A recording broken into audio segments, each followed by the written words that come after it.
감사합니다. 사람은 누구나 다 이 세상에서 태어나서 성장을 하고 살아가면서 수많은 만남을 경험을 하게 됩니다. 그래서 우리의 인생의 길을 만남의 연속이다라고 그렇게 말을 할 정도로 우리는 자기가 의도적이었건 의도적이 아니었건 간에 우리는 수많은 만남 속에서 지금 하루하루를 지내고 있다라고 하는 겁니다. 그런데 우리가 살아가면서 누구를 만나느냐라고 하는 것은 대단히 중요합니다. 왜냐하면 그러한 만남 가운데는 때로는 자신의 인생이 완전히 바뀌어지는, 정말 이런 만남을 통해서 자기가 완전히 바뀌어지는, 이걸 이제 그리스어적인 표현으로 말하면 카이로스적인 만남이라고 얘기를 하고, 이 세상적인 표현으로 말한다면 운명적인 만남이라고도 그렇게 얘기를 하는데, 이런 만남이 있을 수가 있기 때문에 그렇습니다. 우리가 인생을 살아가면서 수많은 만남을 경험을 하게 되는데, 예를 들면 먼저 우리는 태어나면서 부모님으로부터 시작해서 형제, 자매들과의 만남, 아니면 선생님이나 스승과의 만남, 친구들과의 만남, 그리고 배우자들과의 만남, 이런 수많은 만남이 있습니다. 그런데 그 수많은 만남 가운데서도 우리 인생에 있어서 참 중요한 만남이 한 세 가지가 있다라고 일반적으로 얘기를 합니다. 그 세 가지가 뭐냐면, 첫 번째가 뭐냐면 부모와 형제와의 만남이라고 하는 겁니다. 이 만남은 어떻게 보면 자신의 의사와는 관계가 없어요. 내가 이렇게 만나야 되겠다 하는 그가 전혀 관계 없이 태어나 보니까 이미 부모는 다 결정되어 있고 또 형제들이 다 결정되어 있는 것. 그래서 이 만남을 보통 우리는 세상적인 표현으로 말한다면 운명적인 만남이고, 그리고 신앙적으로 말한다고 한다면 하늘이 정해준 그러한 만남이다, 그렇게 볼 수가 있습니다. 두 번째 만남은 보통 이제 나이가 한 20살이나 25살 이렇게 넘게 되면 자신의 일생을 함께할 만한 그런 배우자들과의 만남이 있습니다. 이 만남은 어떻게 보면 자신이 선택을 하는 거죠. 이 사람 내가 참 좋겠다, 이 사람하고 결혼해보고 싶겠다 하는 그런 만남이죠. 사실 저희 교회도 금년에 두 커플이 결혼이 예정되어 있었다가 두 커플이 코로나로 인해서 결국은 다 연기가 되었습니다. 물론 우리 교회뿐만 아니라 다른 교회들도 마찬가지인데, 이렇게 결혼이 예정되어 있다가 이렇게 연기되거나 아니면 결혼식을 제대로 지금 드리지 못하는 그런 분들이 의외로 지금 여기는 한국뿐만 아니라 일본뿐만 아니라 굉장히 많이 있는데, 어찌됐든 간에 그런 만남, 이 부모와 형제의 만남이라고 하는 것도 어떻게 보면 평생 이어지는 귀중한 만남이지만, 배우자의 만남이 얼마나 귀중한 거라고 하는 것은 여러분들도 잘 아실 겁니다. 세 번째로는 우리의 인생이 바뀌고 영원한 생명을 얻을 수 있는, 어떻게 보면 신앙적인 만남, 일반적인 세상적인 표현으로 말한다면 종교적인 만남이라고도 그렇게 표현할 수가 있을 겁니다. 그러니까 우리들의 입장에서 본다면 예수님과의 만남, 하나님과의 만남이라고 그렇게 볼 수가 있습니다. 사실 이 세 번째 만남인 하나님과의 만남, 예수님과의 만남은 우리의 인생에 있어서는 최고의 만남이에요. 왜 이것이 최고의 만남이냐 하면, 이것은, 이 만남은 거의 대부분의 이 세상에서 만남은 이 세상에서 다 끝나버리는 거예요. 그런데 이 영적인 만남이요, 예수님과의 만남은 이 세상에서뿐만 아니라 영원한 세계까지 연결되는 그러한 귀중한 만남이기 때문에 그렇습니다. 20세기의 최대 천재 신학자였던 보네포라고 하는 사람이 있습니다. 그분이 이제 혹시 여러분들 가운데 유튜브를 찾아서 한번 보실 분들이 계시다면 한번 보시기 바랍니다. 그 사람이 어떤 주장을 했냐면, 기독교는 종교가 아니라 하나님과의 만남이다. 많은 사람들이 기독교가 종교냐 아니냐 그런 얘기를 많이 하는데, 이 보네포에 의하면 기독교는 종교가 아니라 하나님과의 만남이다 라고 그렇게 주장을 했습니다. 지금도 유튜브에 찾아보게 되면, 이 보네포를 찾아보면 이 내용이 나올 겁니다. 그러니까 하나님과의 만남, 이것을 아주 중요시 여기는 그러한 그 입장이었죠.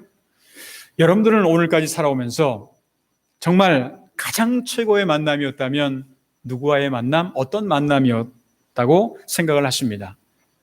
그리고 그 만남이 여러분들에게 어떠한 도움이 되고 어떠한 복이 되었는지 한번 생각을 한번 해보시길 바랍니다. 오늘 조금 전에 우리가 함께 읽었던 그런 성경 본문을 보게 되면 사도 바울의 이 만남에 대한 얘기가 나옵니다. 만남에 대한 고백이죠. 바울이라고 하는 사람은 본래 예수를 알지 못했을 때에는 사울이라고 하는 그러한 이름이었습니다. 그런데 그는 그리스도인들을 핍박을 하고 박해하고 때로는 잡아 죽이고 아주 악질적인 그러한 사람이었습니다. 얼마나 그가 그리스도인들을 악랄하게 핍박을 하고 박해를 했는가는 성경을 통해서 잘 알 수 있는 거예요. 때로는 무식이 용감하다고 사람이 모르면 용기가 있어요. 그래가지고 그냥 못된 짓 많이 할 수 있는 거예요. 바울이 예수님을 몰랐기 때문에 그리스도인들을 악랄하게 핍박을 하고 박해하고 또 못 살게 굴었습니다. 그러던 어느 날 바울이 부활하신 예수님을 만나게 됩니다. 그날 그는 생전 처음으로 예수를 만나게 되었습니다. 바울은 천성이 아주 강해요. 그리고 자기의 입장, 그리고 유대교에 아주 충실한 그러한 사람이었습니다. 그로 인해서 쉽게 예수님을 만나거나 믿기가 힘든 사람, 예를 들면 이 유대교에 너무 젖어 있다 보니까 이걸 금방 바꾼다라는 건 쉽지 않은 그러한 사람이었습니다. 그래서 예수님은 길을 가던 그런 바울에게 환상으로 나타나 보내주죠. 다메섹으로 가는 그런 길이었는데 사도행전 9장에 보게 되면 부활하신 주님이 당시에 다메섹으로 가는 여행을 가는 건데 이 여행을 간다라고 하는 건 그냥 일반 여행은 아니었어요. 그곳에 가서 예수 믿는 사람들을 체포하고 잡아서 어떻게 보면 그들을 감옥에 가놓고 이제 그렇게 했는데 요즘에 이게 여행 때문에 아주 이제 일본에서도 말이 많은데 go to campaign, go to travel이라고 하는 그런 걸 해가지고 이제 여행을 가자 하는 그런 것 때문에 코로나 바이러스가 이렇게 굉장히 어려운 심각한 상황임에도 불구하고 경제를 살리다 보니까 어쩔 수 없이 이거를 할 수밖에 없는 입장도 한편으로 이해는 갑니다만 어떻게 됐든 간에 그렇게 놀러 가는 그런 여행은 아니었고 이 바울에게 있어서는 자기의 목적이 예수 믿는 사람들을 어떻게 하면 잡을까 하는 이제 그런 것이었는데 그런데 거기서 부활하신 예수님을 만나게 되죠. 예수님과 사울의 대화 가운데 이런 얘기가 있습니다. 사도행전 9장 4절로부터 5절에 보게 되면 땅에 엎드러져 들음에 소리가 있어 이르되 사울아 사울아 내가 어찌하여 나를 박해하느냐 하시거늘 대답하되 주여 누구시니까 이르시되 나는 내가 박해하는 예수라. 어떻게 보면 바울은 정말 생전 처음 말로만 듣던 그동안은 소문을 많이 들었죠. 그런데 그 말로만 듣던 그 예수를 만나게 된 겁니다. 그는 그 예수님과의 그 만남 이후로 자신이 가지고 있던 모든 것들을 다 버리고 오직 예수님만 전파하는 그러한 전도자가 되는 것을 우리가 알 수가 있습니다. 오늘 성경 말씀은 그러한 예수님과의 만남으로 인해서 자기가 어떠한 고백을 예수님 앞에 했는가, 사람들 앞에 하고 있는가라고 하는 그런 내용인데 부활하신 예수님이 여러 사람들을 만나주셨어요. 그래서 고린도전서 15장을 보게 되면 여러 사람들과 만나주셨는데 그런데 너무 부족한 자기에게도 만나주셨다라고 하는 그러한 고백입니다. 오늘 성경 8절을 보게 되면 이런 말씀이 있죠. 맨 나중에 만삭되지 못하여 난 자 같은 내게도 보이셨느니라. 여러분들 만삭되지 못한 나에게도 때도 아직 안 됐는데 아직 어린데 정말 나는 아직 부족한데 그런 나에게도 만나주셨다라고 하는 겁니다. 다시 말하면 주님이 정말 부족한 사울에게도 만나주심으로 그 만남으로 인해서 이 사울이 바울로 이렇게 변하게 되고 그 이후로는 온전히 예수 그리스도만을 따르고 전하는 전도자가 되는 그런 모습을 볼 수가 있습니다. 그러면 사도 바울이 부활하신 예수님을 만나게 된 것, 이게 도대체 어떤 의미가 있을까? 그냥 만나면 그것으로 끝나는 건가? 이 만남이 우리에게 어떠한 유익이 있고 어떠한 도움이 있는가? 오늘은 7월의 세 번째 주일을 우리가 맞이하면서 사도 바울과 예수님과의 만남이 어떤 의미가 있고 또 그에게 어떠한 복이 주어졌는가에 대해서 함께 생각해 보면서 오늘은 만남과 축복이라고 하는 그런 제목으로 말씀을 드리고자 합니다. 그러면 예수님과의 만남을 통해 사도 바울이 어떻게 보면 2000년 뒤를 살아가고 있는 오늘의 우리들이 예수님과 만났을 때 경험하는 축복이라고 하는 것이 또 구체적으로 어떠한 것들이 있을까? 오늘 성경 말씀을 근거로 해서 몇 가지로 나눠서 말씀드린다고 한다면 먼저 사도 바울은 예수님과의 만남을 통해서 바로 구원이라고 하는 축복을 얻게 되었다라고 하는 겁니다. 먼저 우리가 사도 바울이 만난 예수님이 어떤 분이신가라고 하는 걸 먼저 알 필요가 있어요. 예수님이 어떤 분이신가? 그분이 왜 이 세상에 오셨나? 그분의 인생의 목적이 무엇이었는가 하는 걸 보게 되면 한마디로 말하면 우리를 구원하시기 위해서 오신 거예요. 예수님은 메시아, 그리스도라고 하는 거죠. 그분은 우리의 구원자라고 하는 겁니다. 마태복음 1장 21절을 보게 되면 아들을 낳으리니 이름을 예수라 하라. 이는 그가 자기 백성을 그들의 죄에서 구원할 자이심이라 하니라. 이게 무슨 말이죠? 그분은 우리 인류를 죄 가운데 방황하는 우리 인생을 구원하시는 그러한 분이다 하는 건데, 우리가 성경을 읽으면서 늘 깨달을 수 있는 것은 뭐냐면요, 예수님과의 만남을 통해서 우리에게 가장 기본적이고 중요한 게 뭐냐? 우리가 구원을 얻게 된다는 겁니다. 예를 들면 우리가 성경을 여러 가지 이제 만남에 대한 얘기가 많이 나오고 예수님과의 만남을 통해서 그들이 어떠한 걸 얻었다라고 하는 걸 다 나오게 되는데, 예를 들면 12회를 혈류병을 앓던 그러한 여인이 이제 예수님을 만나는 장면이 나오게 됩니다. 그 예수님을 만나서 그가 뭐를 경험하게 되냐면 구원을 경험하게 되죠. 마태복음 9장 22절을 보게 되면 예수께서 돌이켜 그를 보시며 이르시되 따라 안심하라. 내 믿음이 너를 구원하였다 하시니 여자가 즉시 구원을 받으리라. 이 말씀이 나와요. 여기서 우리가 예수님의 구원의 의미가 뭘까? 예수님이 우리를 예수 믿으면 구원받는다 그러는데 그 구원의 의미가 도대체 무엇일까 하는 걸 잘 생각해 보면, 다만 내가 눈이 안 보인다, 다리가 아프다, 허리가 아프다 이런 것으로만, 그것만 육신의 질병만 치유되는 것이 아니라 어떻게 보면 성경에서 나오는 예수님과의 만남을 통해서 보게 되면 육체인 것뿐만 아니라 마음과 영적인 면, 다시 말하면 전인적인 구원이 이루어진다라고 하는 겁니다. 예수를 믿고 예수를 믿어서 구원받는다라고 하는 게 우리에게 얼마나 복된 것이냐면, 그냥 단순하게 눈에 보이는 현상만 바뀌어지는 것이 아니라 우리의 모든 것이 다 바뀌어진다라고 하는 그런 얘기예요. 예수님을 직접 만난 사도 바울도 이 구원에 대한 얘기를 성경에 여러 군데 자신의 서신을 통해서 여러 군데 고백을 하는 것을 볼 수가 있는데, 예를 든다면 로마서 10장 9절로부터 10절까지를 보게 되면 이런 말씀이 있습니다. 내가 만일 내 입에서 예수를 주로 시인하며 또 하나님께서 그를 죽인 자 가운데 살리신 것을 내 마음에 믿으면 구원을 받으리라. 사람이 마음으로 믿어 의에 이르고 입으로 시인하여 구원을 이루리라. 이렇게 말씀이 나오죠. 마음으로 믿는다라고 하는 것, 그리고 구원을 얻는다라고 하는 것. 그런데 구원을 이제 마음으로 믿었으면은요, 이게 반드시 어떻게 표현이 돼야 되냐면 입으로 표현이 돼야 돼요. 여러분 세례 받을 때 많은 사람들 앞에서 공공연하게 이렇게 자기가 서약을 하자는 시간 있지 않습니까? 왜 그렇게 서약을 하느냐면, 그냥 혼자 이렇게 세례 받으면 될 텐데 왜 많은 사람들이 공공연하게 그렇게 서약을 받느냐? 그거는 많은 사람들 앞에 그렇게 입으로 시인한다라고 하는 것이 그래서 굉장히 중요한 거예요. 나는 마음으로 믿으니까 됐어? 그게 아니에요. 입으로 구체적으로 시인하는 거예요. 우리가 보통 아멘이라고도 할 수 있고 여러 가지 자기의 고백을 할 수 있는 것 아닙니까? 그런 고백을 내 입에서 했느냐 안 했느냐가 굉장히 중요하다고 하는 겁니다. 또한 고린도전서 1장 18절에 보게 되면 십자가의 도가 멸망하는 자들에게는 미련한 것이요 구원을 받는 우리에게는 하나님의 능력이라, 그렇게 말씀을 하고 있어요. 이게 무슨 말이냐? 우리가 예수 그리스도를 우리가 만남으로 인해서, 그분과의 만남으로 인해서 우리가 구원을 받게 되는데, 그것은 바로 하나님의 능력이라고 하는 겁니다. 여러분, 예수 믿는 것이 여러분이 잘나서 믿는 게 아니에요. 여러분이 똑똑해서, 여러분들이 많은 걸 알아서, 여러분들이 그만큼 경험이 있어서 이런 게 아니에요. 예수를 믿는다라고 하는 것은 그 자체가 하나님의 능력을 통해서 우리가 구원을 받은 거지, 내 능력은 거기에는 없다라고 하는 겁니다. 그러니까 우리가 중요한 것은 뭐냐면, 하나님의 능력을 늘 체험하기를 다 원해요. 이 세상에서 하나님의 능력을 체험하기 원하지 않는 사람 없을 겁니다. 원한다고 한다면 예수님과의 만남을 통해서 구원의 은혜를 먼저 우리가 체험할 수 있어야만 합니다. 이 구원의 은혜를 체험한 사람들은요, 그 다음이 계속 열려지게 되어 있어요.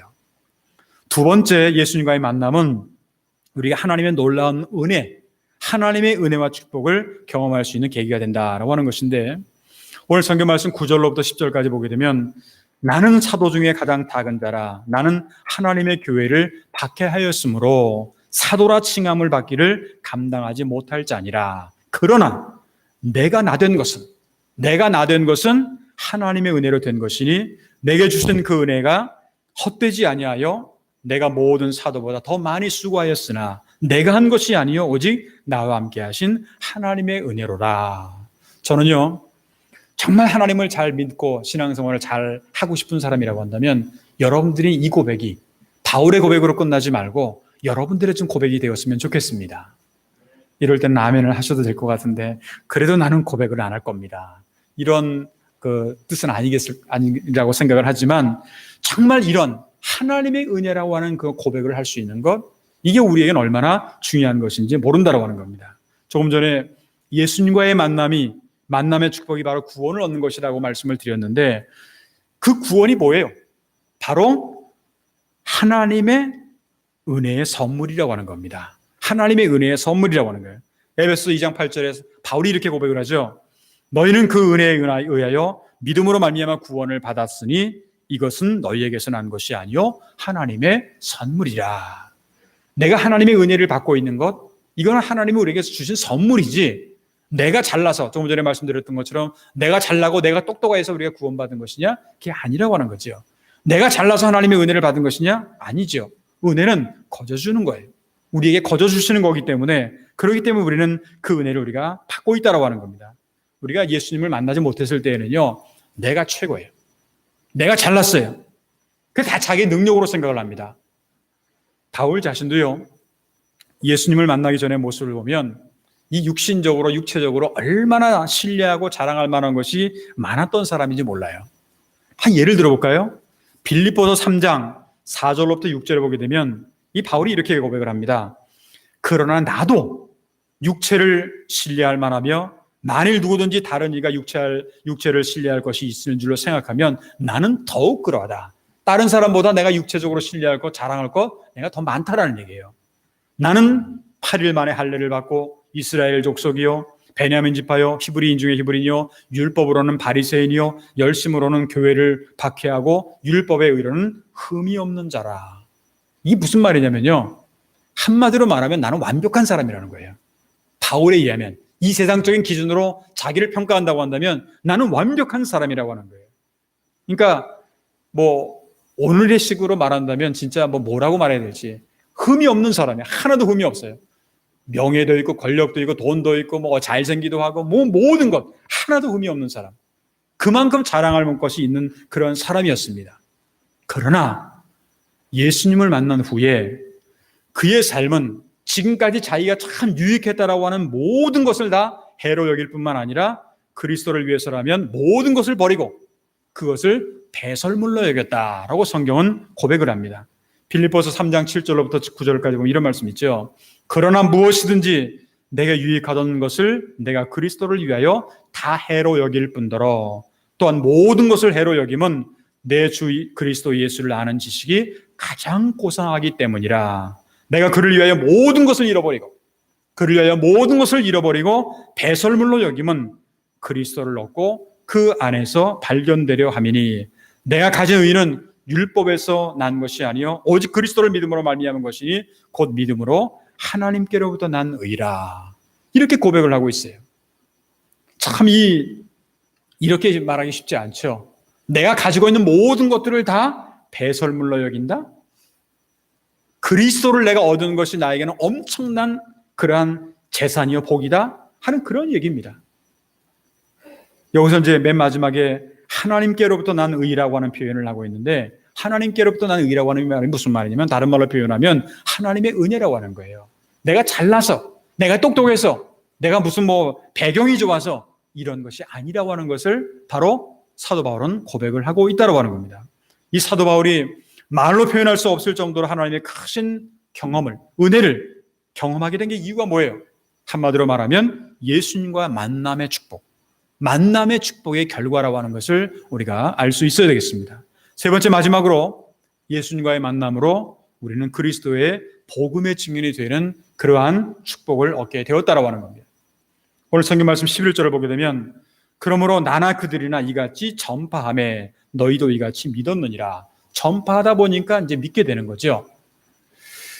예수님을 만난 사람들은요 다 예수님을 전하는 증인이 됐던 것을 우리가 알 수가 있어요. 근데 여러분들 한번 잘 생각해 보세요. 아무나 다 예수님의 증인이 되느냐? 복음의 증인이 아무나 다 되느냐? 반드시 그렇지만은 않아요. 왜? 만남의 경험이 없는 사람들은 증언이 안 돼요. 내가 본 적도 없는데, 만난 적도 없는데 이걸 내가 어떻게 전합니까? 만났기 때문에 그것을 전할 수가 있다라고 하는 거예요. 사도 바울이 예수님을 만난 이후에는요, 그냥 오로지 때를 얻든지 못 얻든지, 상황이 좋은지 나쁜지 상관없어요. 그냥 때를 얻든지 못 얻든지 예수님만을 증거하는 증인, 전도자가 된 것을 볼 수가 있습니다. 디모데후서 4장 2절 전반절에 보게 되면 자기의 믿음의 아들 디모데에게 보내는 편지를 보내면서 이 사도 바울이 이렇게 씁니다. 너는 말씀을 전파하라. 때를 얻든지 못 얻든지 항상 힘쓰라. 왜? 내가 그렇게 하고 있기 때문에. 너도 그렇게 하라는 거예요. 이것이야말로 예수님을 만난 사람의 사명이고 또한 특권이라고 하는 겁니다. 우리가 진정 예수님을 만나면요, 가만히 있을 수가 없어요. 가만히 있을 수가 없고 그를 증거하게 되었습니다. 요한복음 4장에 보게 되면 사마리아 여인 이야기를 여러분들이 잘 아실 겁니다. 그분이 예수를 만난 이후에 복음의 증인이 된 것을 우리가 알 수가 있습니다. 요한복음 4장 28절 29절을 보게 되면 여자가 물동이를 버려두고 동네로 들어가서 사람들에게 이르되 내가 행한 모든 일을 내가 말한 사람을 와서 보라. 이는 그리스도가 아니냐. 그렇게 외쳤어요.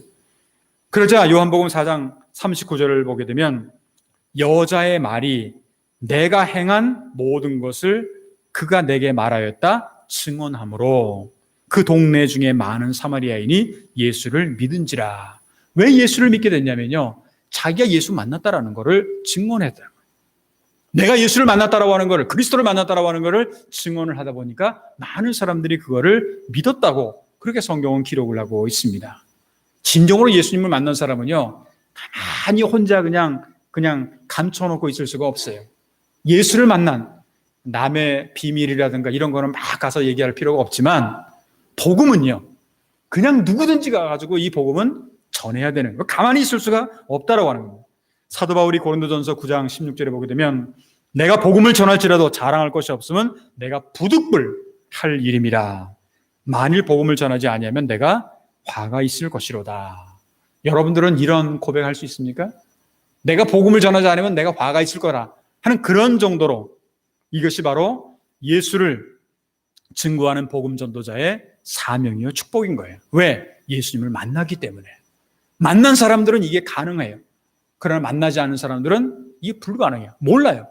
경험이 없으니까. 사랑하는 성도 여러분, 요즘 우리는 코로나19로 인해서 사회적인 거리 두기를 하고 있습니다.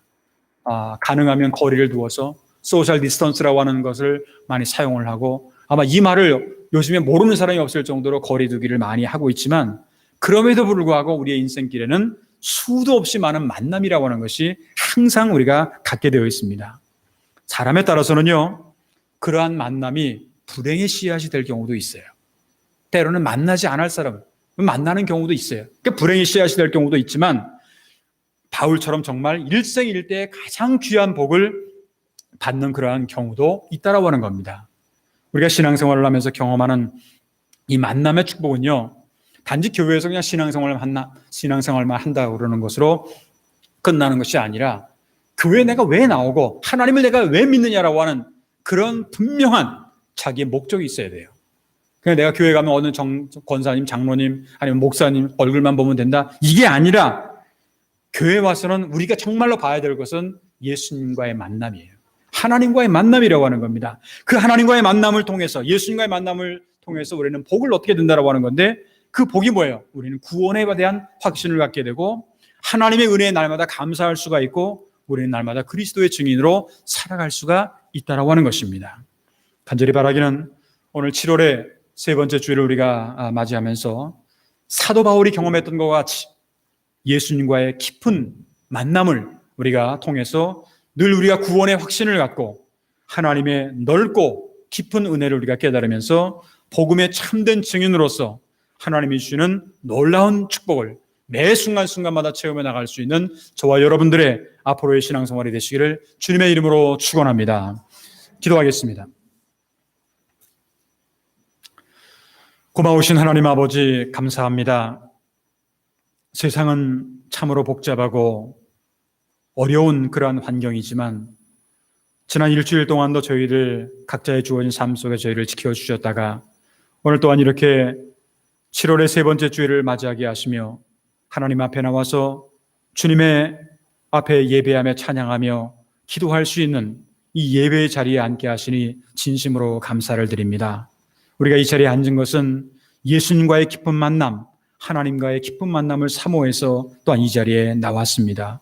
하나님, 오늘 사도 바울이 경험했던 그런 예수님과의 깊은 만남, 그 만남을 통해서 우리에게 어떠한 복이 주어졌는지, 우리는 날마다 구원의 축복을 받고 하나님의 놀라운 은혜를 체험하며 복음의 증인으로서 살아갈 수 있는 그러한 복을 우리에게 허락하셨음을 진심으로 감사를 드립니다. 하나님, 저희들이 만나는 것으로 끝나는 것이 아니라 이런 하나님의 놀라운 은혜와 축복을 매 순간순간 생활 속에서 체험해 나갈 수 있는 저희들 모두가 되도록 주의 성령께서 함께 역사하여 주시옵소서. 아버지 하나님, 지금 세계적으로 코로나19로 인해서 정말 미국과 브라질을 비롯해서 전 세계적으로 점점 시간이 가면 갈수록 확진자가 늘어나고 있는, 감염자가 늘어나고 있는 그러한 환경 가운데 있습니다. 아버지 하나님, 그것뿐만이 아닙니다. 일본에서는 또한 정말 엄청난 비로 인해서 수많은 사람들이 정말 고통과 어려움 가운데 살아가고 있습니다. 하나님, 저희들은 하나님의 기쁘신 뜻을 잘 알 수 없지만 그러나 주님께서 우리에게 여러 가지 재앙과 또 어려움만 주시는 것이 하나님의 계획이 아니라고 하는 것만큼만은 분명히 저희들 알고 있습니다. 하나님, 이것을 통해서 저희들이 깨달을 것을 깨닫게 하여 주시옵시고 하나님 앞에 바른 신앙생활할 수 있도록 주님께서 인도하여 주시오며 경고의 말씀을 주실 때마다 우리는 날마다 그 말씀을 우리가 잘 마음판에 새기며 하나님의 뜻대로 살아갈 수 있는 우리 모두가 될 수 있도록 주여 인도하여 주시옵소서. 그래서 하루빨리 이 코로나의 문제뿐만 아니라 또 홍수로 인해서 당하는 수많은 사람들이 하나님의 은혜 가운데 정말로 치유의 은총을 허락하시며 회복의 은혜를 허락하여 주시옵시고 하나님께서 우리에게 허락하신 은혜 가운데 자유자재로 나와서 하나님 앞에 나와 예배할 수 있는 날이 하루빨리 올 수 있도록 저희들에게 하나님의 그 놀라운 은혜로 함께하여 주시기를 간절히 나와 기도하옵나이다. 성도들 가운데는 영육간의 즐거로 동당하는 성도들, 여러 가지 근심과 걱정과 염려 가운데 살아가는 성도들, 때로는 남에게는 말할 수 없는 고민을 가지고 살아가는 성도들,